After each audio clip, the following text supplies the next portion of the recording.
পড়াশোনাকে আরও অনেক বেশি কার্যকর করার জন্য ডক্টর নেবিলের কিছু অসাধারণ কৌশল নিয়ে আজ আমরা কথা বলবো। চলুন দেখে নেওয়া যাক কিভাবে শুধু কঠোর পরিশ্রম নয় বরং স্মার্টলি পড়াশোনা করে দারুণ রেজাল্ট করা যায়। আচ্ছা, এরকম কি প্রায়ই হয় যে ঘন্টার পর ঘন্টা ধরে পড়ার টেবিলে বসে থাকেও মনে হচ্ছে যা পড়লাম তার কিছুই মাথায় ঢুকছে না? এটা কিন্তু খুবই সাধারণ একটা সমস্যা, আর এর সমাধানও কিন্তু আছে। আসল কথা হলো সমস্যাটা চেষ্টার অভাবে হচ্ছে না, হচ্ছে সঠিক কৌশলের অভাবে। আর সবচেয়ে মজার ব্যাপার হলো এই কৌশলগুলো কিন্তু একদমই সহজ। চলুন তাহলে জেনে নেওয়া যাক সেই স্মার্ট টেকনিকগুলো কি কি। একটা দারুণ পড়াশোনার সেশন শুরু করার আগে আমাদের ব্রেনকে তো ঠিকঠাক জ্বালানি দিতে হবে, তাই না? কিন্তু আমাদের মস্তিষ্কের জন্য সবচেয়ে সেরা খাবারটা আসলে কি? একটু অবাক লাগছে শুনতে? হ্যাঁ, এটাই সত্যি। আমাদের ব্রেইনের জন্য সবচেয়ে জরুরি খাবার হলো একটা ভালো ঘুম। বিশেষ করে পরীক্ষার সময় সারাদিনের পড়াটা মাথায় গেঁথে ফেলার জন্য পর্যাপ্ত ঘুমের কোনো বিকল্পই হয় না। ঘুমের কিন্তু একটা ম্যাজিকের মতো ক্ষমতা আছে। আমরা যখন ঘুমাই তখনই আমাদের ব্রেন সারা দিনের শেখার সব তথ্যকে শর্ট টার্ম মেমোরি থেকে লং টার্ম মেমোরিতে পাঠাতে শুরু করে, মানে পড়াটাকে পাকাপাকিভাবে গেঁথে ফেলে।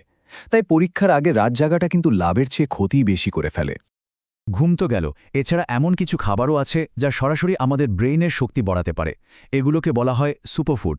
এখন ভাবছেন হয়তো এগুলো নিশ্চয়ই অনেক দামি বা হাইয়া কিছু হবে। না, একদমই না।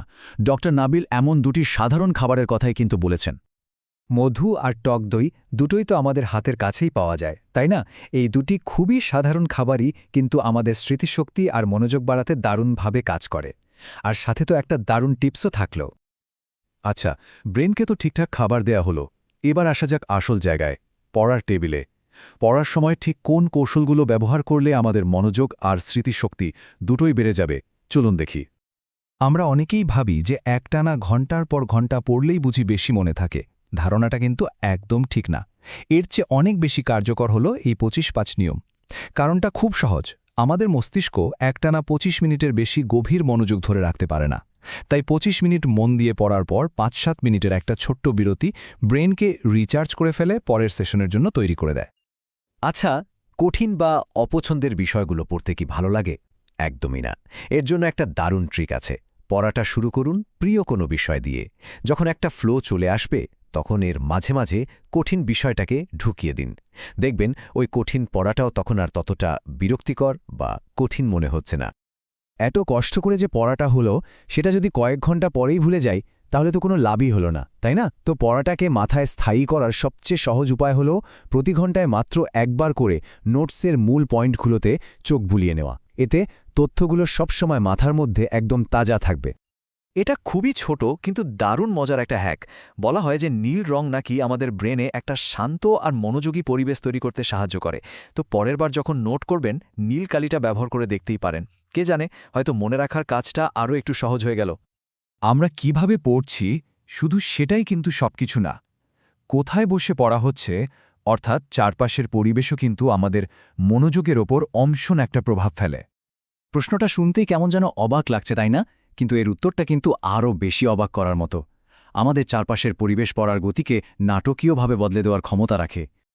একটা গবেষণায় দেখা গেছে যে পড়ার জায়গায় যদি কয়েকটি গাছপালা থাকে তাহলে পড়ার গতি ২২৫% থেকে ২৭৫% পর্যন্ত বেড়ে যেতে পারে। ভাবা যায় ব্যাপারটা? তার মানে পড়ার টেবিলে ছোট্ট একটা গাছ রাখাও যে কতটা শক্তিশালী হতে পারে। আমরা একটু আগেই ঘুমের গুরুত্ব নিয়ে কথা বলেছি, কিন্তু এই ঘুমকে যে আরও শক্তিশালী একটা টুল হিসেবে ব্যবহার করা যায় সেটা কি আমরা জানি? চলুন এবার সেটাই দেখি। পড়াশোনার ক্ষেত্রে এটাকে একটা সুপার পাওয়ার বললেও কিন্তু ভুল হবে না। দুপুরের এই ছোট্ট ঘুম বা পাওয়ার ন্যাপকে অনেকেই হয়তো স্রেফ সময় নষ্ট করা মনে করেন, কিন্তু এর আসল ক্ষমতাটা জানলে সত্যি চমকে যেতে হয়। হ্যাঁ, সংখ্যাটা অবিশ্বাস্য মনে হলেও এটাই সত্যি। ডক্টর নাবিলের মতে একটা ঠিকঠাক পাওয়ার ন্যাপের পর পড়ার গতি ৫০০% পর্যন্ত বেড়ে যাওয়ার সম্ভাবনা থাকে। অবশ্যই এটা সবার ক্ষেত্রে একরকম হবে না, কিন্তু একটা ছোট্ট ঘুম যে পড়ার গতিকে বহুগুণ বাড়িয়ে দিতে পারে তাতে কোনো সন্দেহই নেই। শুধু পড়ার গতি বাড়ানোই না, যে কোনো কঠিন বিষয়কে সহজ করে ফেলার জন্য ঘুমের একটা বিশেষ কৌশল আছে। এটাকে বলা যেতে পারে একটা সিক্রেট ওয়েপন। ধরুন কোনো একটা চ্যাপ্টার খুব কঠিন লাগছে, তাহলে একটা কাজ করা যেতে পারে। পড়াটা শুরু করার ঠিক আগে ৫ থেকে ৭ মিনিটের জন্য একটা ঘুম দিন। তারপর চ্যাপ্টারটা পড়ুন।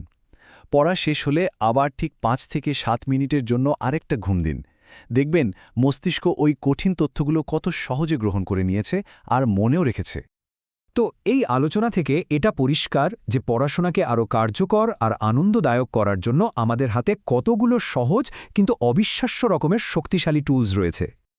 এখন আসল প্রশ্ন হল, এই দারুণ কৌশলগুলোর মধ্যে থেকে কোনটা আজ থেকেই নিজের পড়ার রুটিনে যোগ করা যায়?